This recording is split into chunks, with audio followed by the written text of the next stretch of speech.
Gunmen shoot 3, abduct female students of Nasarawa Polytechnic. Women protest arrest of district head residents over killing of Fulani leader in Plateau State. NCDC records 10 deaths, 210 new suspected cases of cholera. And away from Nigeria, at least 20 killed in Nagorno-Karabakh fuel depot blast as thousands flee. These are the headlines on Trust News Update. I am Ayuba Ida. Thanks for joining.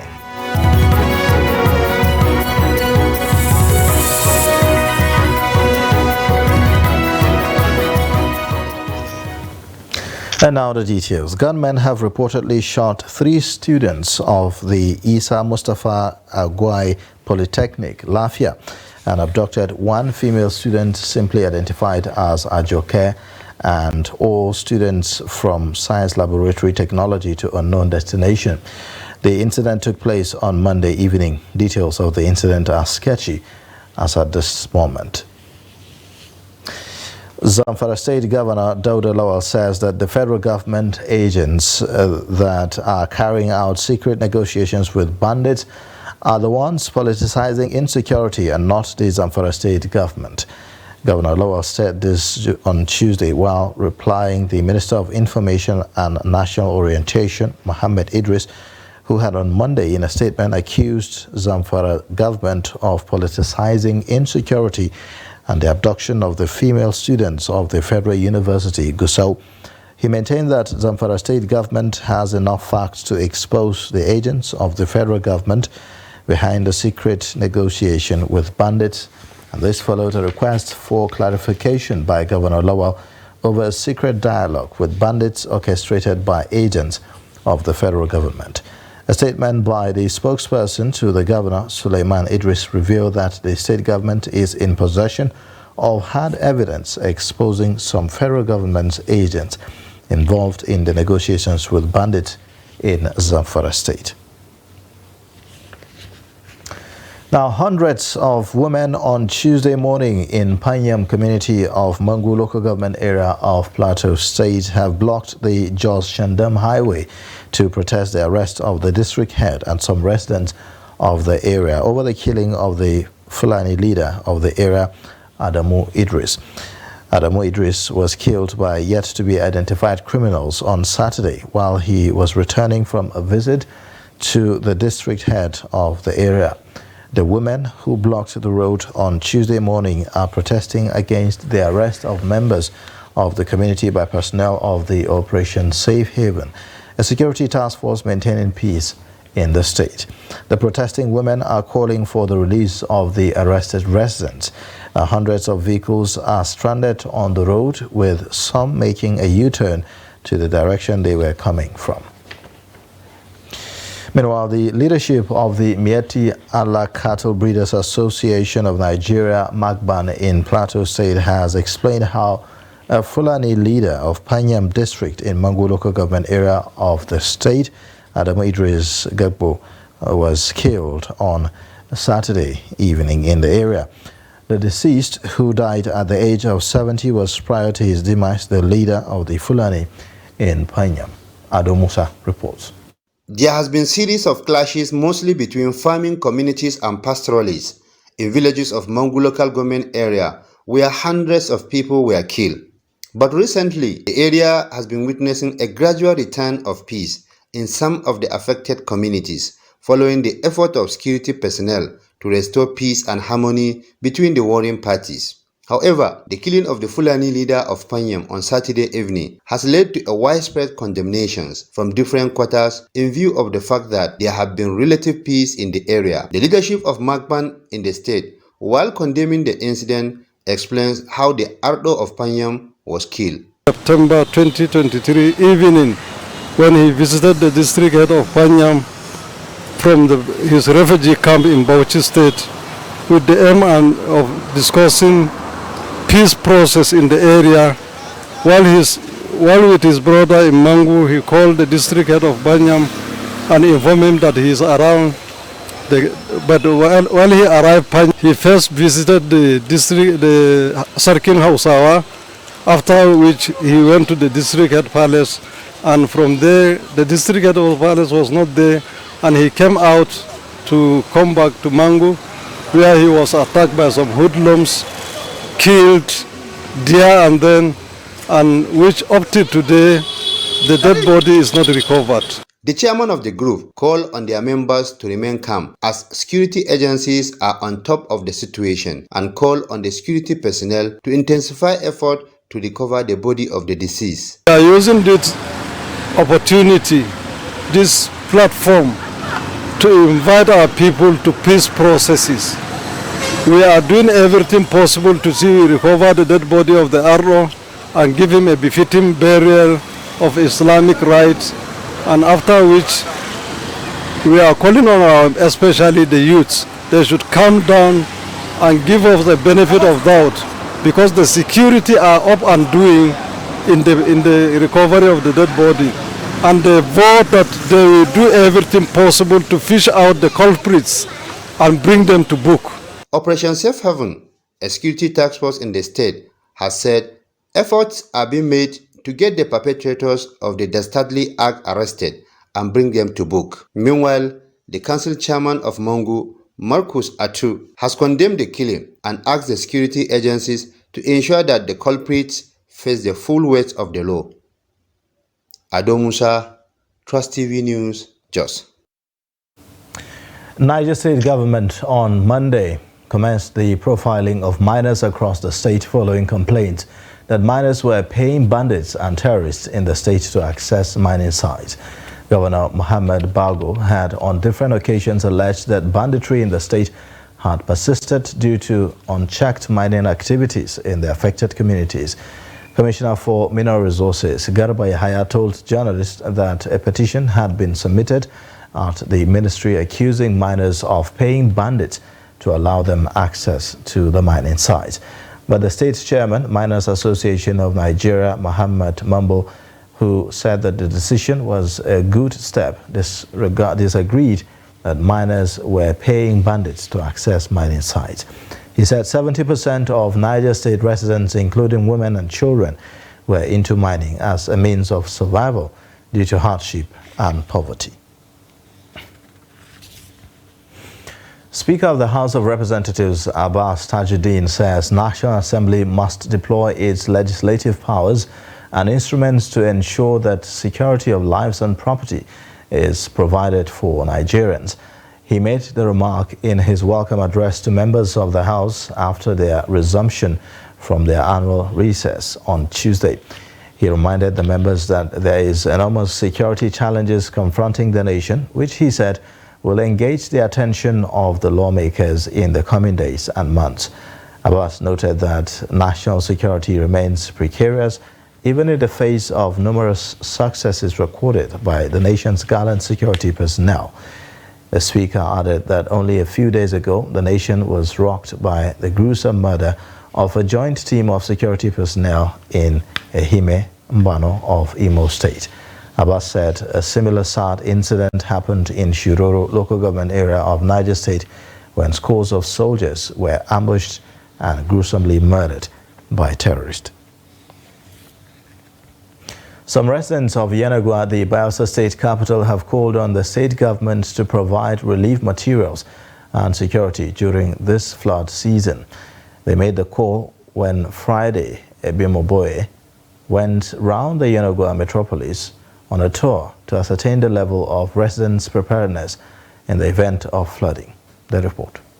A resident in Ovom Yenagoa, David Kuroru, urged government to provide security in order to safeguard the flood-affected areas and prevent hoodlums from getting access to their property. He, however, called on the government to share relief materials from door to door to avoid previous occurrence where the flood victims didn't get the material. Then the people that will stay, they normally use canoe to come and stay their house, to go out and get something and come back to their home. Sometimes when we go out and leave our properties, these boys will come into our houses and pack our things. For now, most of our things is inside the ceiling now. As I'm talking to you, we put them inside the ceiling. Then maybe where we can sleep till the following morning, we arrange those certain places above the window level. If two persons come to attack you, one person cannot fight those people. But once they notice that security is coming to this place always, they will not attempt to come and do you anything. So they should come in. They will see people that are living inside their house. It's better for them to donate to them personally. Turner, Timibi and A.B. Moses highlighted how they have channeled their little resources, which would have been used for their personal upkeep, into buying of wood to create a wooden platform to put their belongings above the previous water level. Look around, flood is already in the front of my house, though it hasn't gotten into my house. Talking about the preparation, as usual, like last year and other years, already I've gotten boards and 2x3, which I will use to do a pavement where I will drop my properties. Like these 2 days, one big cobra come outside here, where one boy go knock am. Now so snake them, different type of snake them, they come worry us. I don't know how I could take prepare them. So now we go still there for a year till the flood will go into. So we need the government to help us. I don't get money to go rent house. If more guy will not get to go student parent 8 students. So when you want go rent house, then we still call big money. So we need help from government. We need food. We need money from government. May government help us. Odobade Kora Uru, who was seen with tools carrying out carpentry work in his house to avoid water from destroying his properties, said he will not pack out of his house no matter the level of the flood. They try to deck the places where I go put my food in case of the flood. Like last year we suffered. We will deck the first, water come, deck the second. So I don't take the range of last year. Now the work they do as Gary and other things, cloth not go wet. So I deck them in case if you come, I could just pack them up. Why I not go come out? 2 years ago, the water reach like this. We see person they carry cutlass. All these rooms where people come out, they begin tear them. They collect TV and every other thing. My property I now get where to go keep them. So anytime we water come, that's how I go detect the. Even last year we prepare say if that's still I go tear. I know they come out. My children say plenty pass the one way I go come out. At the monitoring exercise, it was observed that the flood is rising heavily in the Yenagoa metropolis, although it hasn't gotten into houses except when there is a heavy downpour. And I am Friday, Ebimobowe Peter, Frost TV News, Yenagoa. Heavy trucks parked along some congested areas in Jalingo obstructing free flow of traffic along the major township road in the metropolis. Road users have called on the relevant authorities to ensure that perpetrators are not just made to desist from the act, but also face the necessary sanctions. The report. A few months ago, the roadblock area of the main motor park was the area that faced the challenges of the heavy trucks in Jalingo. After a report by shop owners and passerby, the Federal Road Safety Corps intensified effort and cleared the menace and also carried out a sensitization campaign within the area which yielded positive results. However, the Corps also confirmed that other places in the state capital have businesses like petrol station, cooking gas, plants and other inflammable substances that can easily cause fire accidents. He listed them to include Jalingo Main Market, Lamurde Roundabout, and Magway Bus Stop. Some shop owners and residents frowned at the attitude of those drivers and called for government intervention. Trailers, they are not supposed to come to the town in the morning or in the afternoon. They're supposed to come in the night so that they will park properly, that they cannot able to intimidate those people that are fasting. You understand? Why? Because obviously used to have one at the cities, like Lagos, during Pashola, you understand? Trailers cannot come to the town. They have specific days and they have specific time. So we need government to schedule time that today trailers they are available to come and they are not to come. The trucks that usually pass here, somehow our plea is that if government can do something about it to help us, we will be so grateful, because here is populated with people.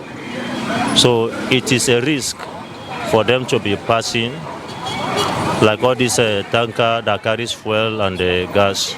The Taraba State FRSC commander, Abdulmalik Dama Bello, stated that some of their patrol teams have confirmed to the agency that their patrol has extended to those places and that measures have been put in place to restore sanity. He ordered that heavy trucks should be parked in the newly constructed trailer parks in Fantinapu area of Jalingo in the daytime, while offloading should be done during night hours when people have deserted the market. Yes, we are aware. We are even, let me be open to you that even recently I got a letter from the sister agencies notifying us about the grievances people are showing towards that. You see, when I was told of that trailers, some articulated vehicles, we park anyhow, some people will drive in a manner that will be driving against traffic. Let's put it that way. They told me, I sent my boys to go out and see what could be the reason why people choose to be parking vehicle by the roadside, particularly articulated vehicles. In the same country where people are disciplined, people go carry their vehicle, particularly all these old age vehicles, all these big vehicles, they have designated area. He reminded the truck owners that defaulters will be sanctioned in accordance with the law. You're watching the news update on Trust TV. Coming up shortly, we inquire, when will the Kaduna-Kano rail project be completed? Details and more after the break.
Welcome back. You're watching the news update on Trust TV. Let's take a look at the top stories now.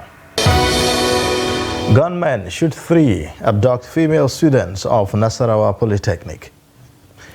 Women protest arrest of district head, residents over killing of Fulani leader in Plateau.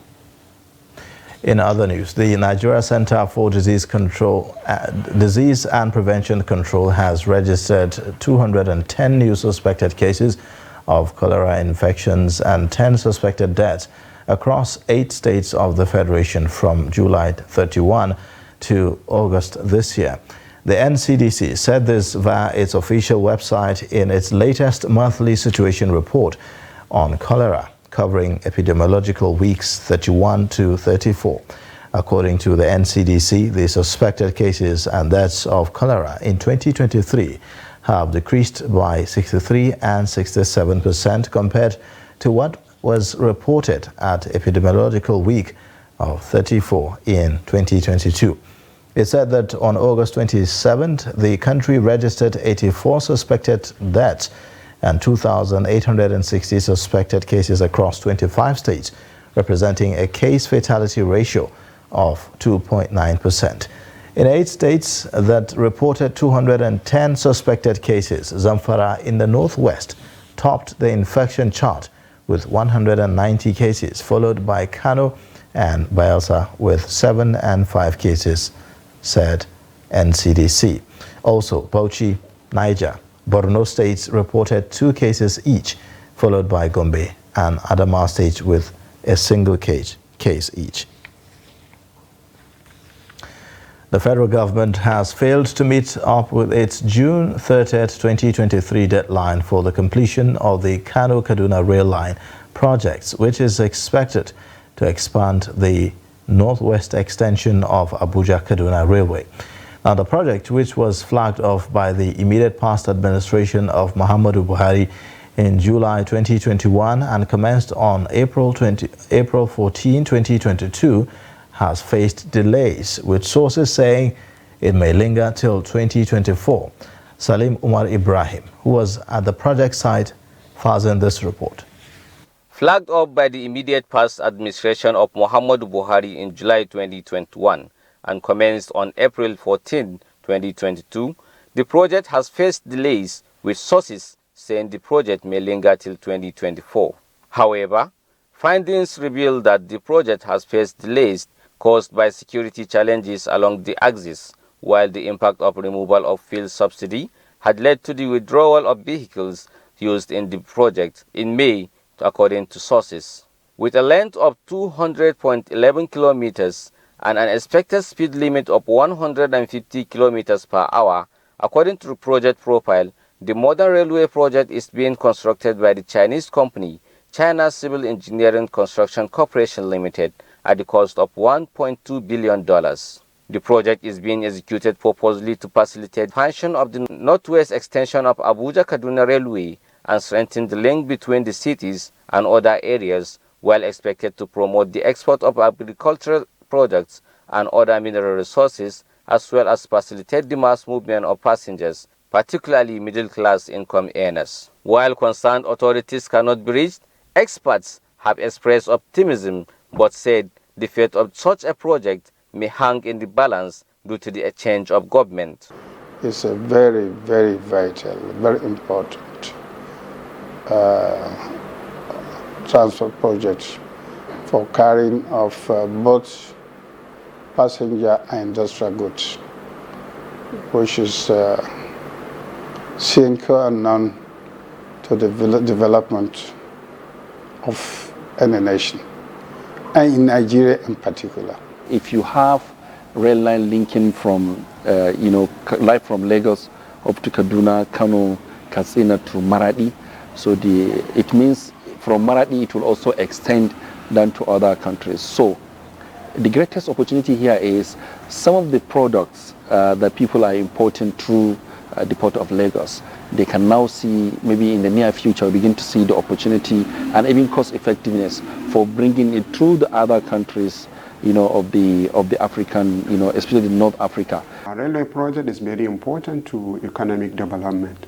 Apart from transporting people and industrial goods, of course, there are other things that it saves our roads. Like Prof just mentioned that there is a very huge population plying that route, maybe between Kano and Kaduna. And of course, the transportation of goods and services, particularly heavy metals and other heavy goods that ply that road.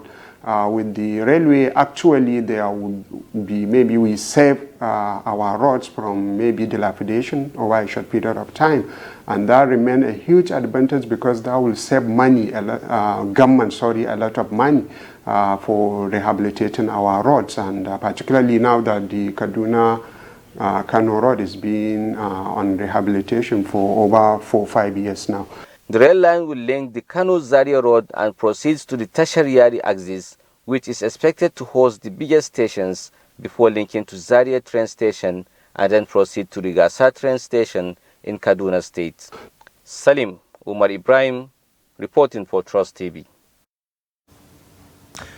The Federal Operations Unit Zone C of the Nigeria Customs Service has intercepted raw materials for the production of explosive devices, cannabis sativa, and other contrabands with a duty-paid value of 1.6 billion naira between July and September.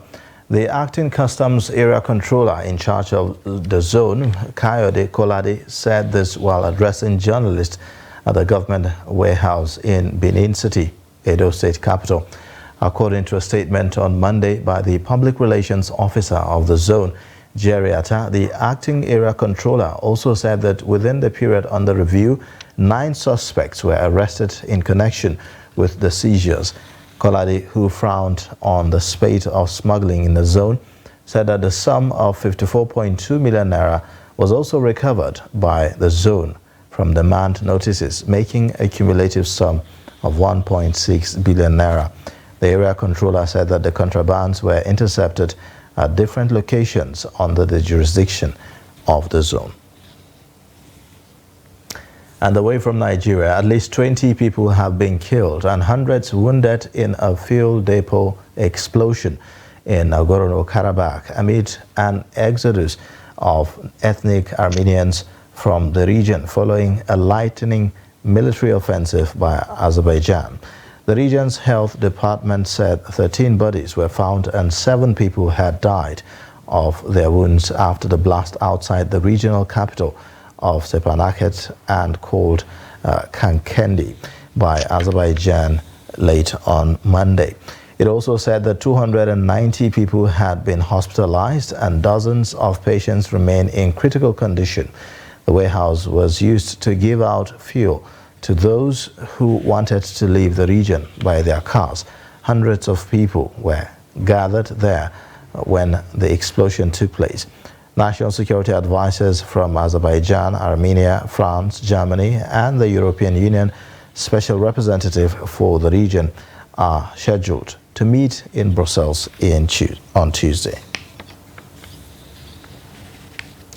And that's a wrap on the news update. You can watch more via all our social media platforms and also on our YouTube live stream. I am Ayuba Ile. Thanks for watching. Bye for now.